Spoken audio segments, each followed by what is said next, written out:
Social media पे ना बहुत देखा है कि आर्मी के लिए ना जो उनकी जो वेस्ट होती हैं, जो शील्ड्स होती हैं, वो सही क्वालिटी नहीं होती कि you are talking of bullet proof. हाँ, बुलेट प्रूफ जैकेट जो भी इक्विपमेंट्स होते हैं, तो वो ऐसा सच में होता है कि वो वीक होते हैं कि मतलब गोली। देखो ये मैं ना सोशल मीडिया में बहुत फालतू की चीज़ आती है और वो लोग कमेंट करते हैं जिनको पता नहीं है। एक चीज़ मैं बता दूं, ये मैं चाइना बॉर्डर पे तब चाइनीज़ को बताता था, और मैं जब बांग्लादेश में था, जब ऐसे बैठे ना वहाँ, हम ऐसे कई बार पाकिस्तानियों के साथ बैठते थे। 3 पाकिस्तानी ऑफिसर्स थे, चाइनीज़ ऑफिसर, बांग्लादेश, सारे हम ऐसे बैठे हो, चाय पी रहे सब कुछ।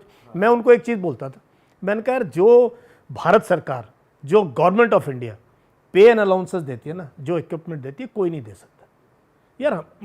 हमें मानना चाहिए, हमारा देश उतना अमीर नहीं है, ठीक है। एंड ये वर्क इन प्रोग्रेस है, सरकार कोई भी रही हो, फौज के लिए सबका एक सॉफ्ट कॉर्नर है।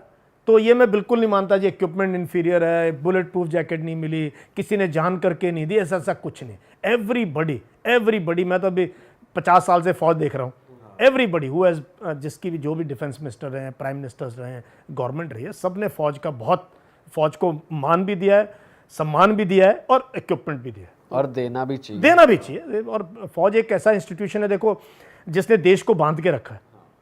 आप देखो 84 में क्या हुआ था जब इंदिरा गांधी का असैसिनेशन हुआ, पंजाब में क्या हुआ, नॉर्थ ईस्ट में क्या हुआ, श्रीलंका में क्या हुआ, तो एवरीवेयर, अभी मणिपुर में, तो इट इज द आर्मी ना विच जिसको देख के लोग कहते हैं फौज आ गई है। हाँ। अब इस पे भरोसा है, पुलिस पे नहीं होगा, क्योंकि पुलिस में फिर भी उनको अपनी जात का, अपनी कम्युनिटी का, अपने उसका होगा, but army means we are absolutely secular, absolutely neutral.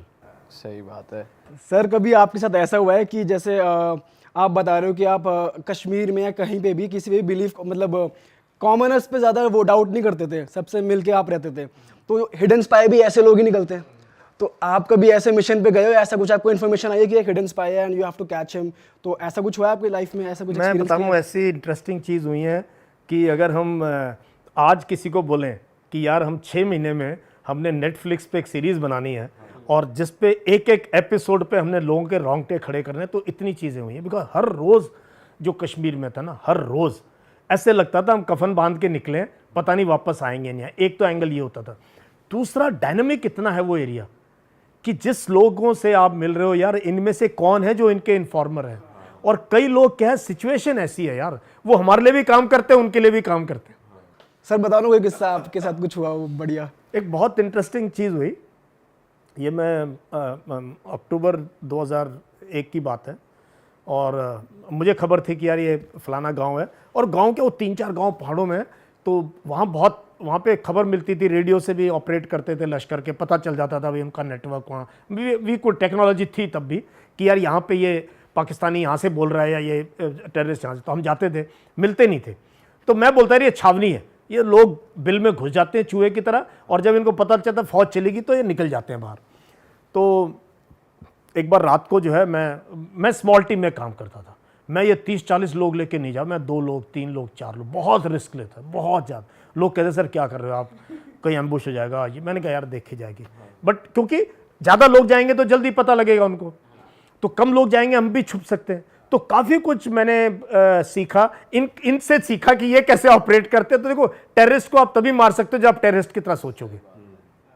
You have to think like him, work like him, operate like him to kill him.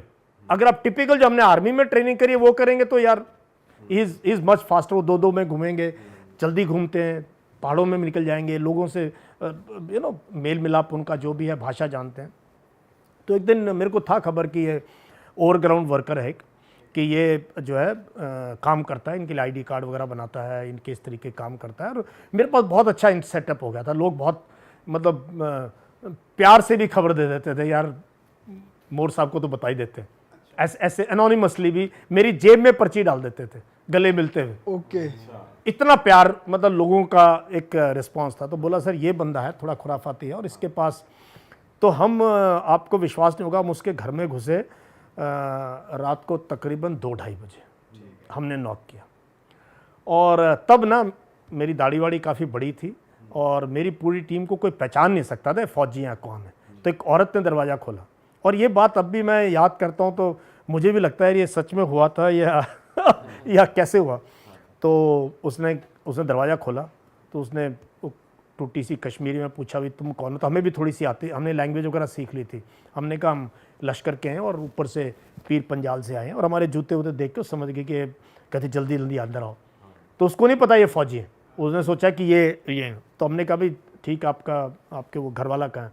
कहता वो तो जो है इस्लामाबाद से कल वापस नहीं आया। तो मेरा बंदा ऐसे देखे, मैं चुपचाप उसको बोलूँ मुझे पता है अनंतनाग को लोग इस्लामाबाद बोलते हैं लोकल उसमें जो अनंत, तो मैं तो वो समझ गई कि तो कहती वो आए नहीं है वहाँ से, और शायद लास्ट बस नहीं मिली होगी, वो वहीं पे रुक गए रात को। मैंने कहा अच्छा।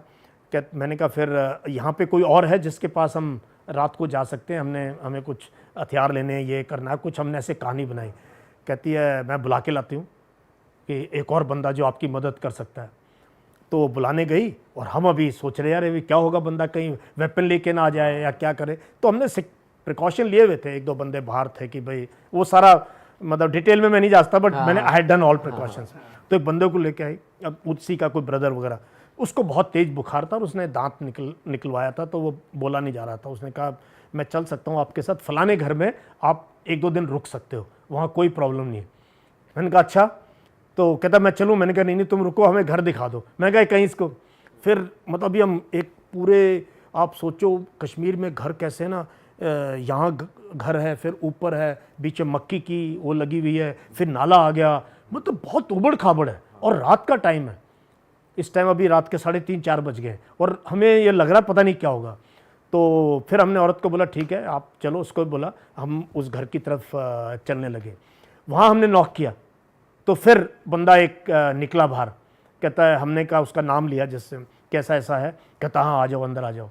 मैंने कहा नहीं अभी तो दिन निकलने वाला है, अब क्या करें? कहता अभी ऐसा है, ये फौज का आने का टाइम इतने बजे होता है, तुम लोग जो है वहाँ चले जाना, वहाँ हम तुम्हारे लिए सुबह का जो है खाने पीने का पहुँचा देंगे। तो मैंने कहा अच्छा ठीक है, हथियार वगैरह? कहता नहीं मेरे पास अभी कुछ नहीं है यहाँ पे। तो ये this is the kind of thing. तो हम वहाँ से निकले, मैंने कहा भैया अब चलो वापस अब चलो वापस, कम से कम पता तो लग गया कि जब हम नहीं होते हैं तो लोगों का कैसे रिस्पॉन्स होता है, लोगों का इनके तरफ कैसे रिस्पॉन्स होता है, और किस प्रकार से बिहेव करते हैं, कौन कौन लोग हैं। बट मैंने इनमें से किसी को टारगेट नहीं किया, किसी को भी। You got the informer? I just got the informer, पता लग गया मुझे ऐसे काम होता है। फिर हमने उस इंटेलिजेंस को यूज़ किया, और उस तरीके से हमने काम करना किया, और उस इलाके में ना, जिसको हम छावनी कहते हैं, हमने शायद अगले 4-5 महीने में 6-7 बड़े बड़े लोगों को ठोका, ऐसी जगह जो वो कभी सोच नहीं सकते, कभी सोच भी नहीं सकते कि यार यहाँ भी हमें फौज, और इस टाइम पे कोई मारेगा हमारे को, झाड़ी से निकल के एक बंदा निकलेगा और हमें मतलब जो है ना, इतने हमने ज़बरदस्त किल्स किए वहाँ पे। एक तो एक डिस्ट्रिक्ट कमांडर था लश्कर का, अबू माविया, उसकी यहाँ गोली मारी यार मेरे बंदे ने, यहाँ पे पहली बुलेट, पहली शॉट, दूसरी यहाँ हेड शॉट, और बंदा नीचे गिरा हुआ, पट से हेडशॉट, पट बिल्कुल निकल के। तो हमने बिल्कुल तरीका चेंज कर दिया काम करने का, ऑपरेट करने का। मतलब वो जो दौर था ना, बहुत है।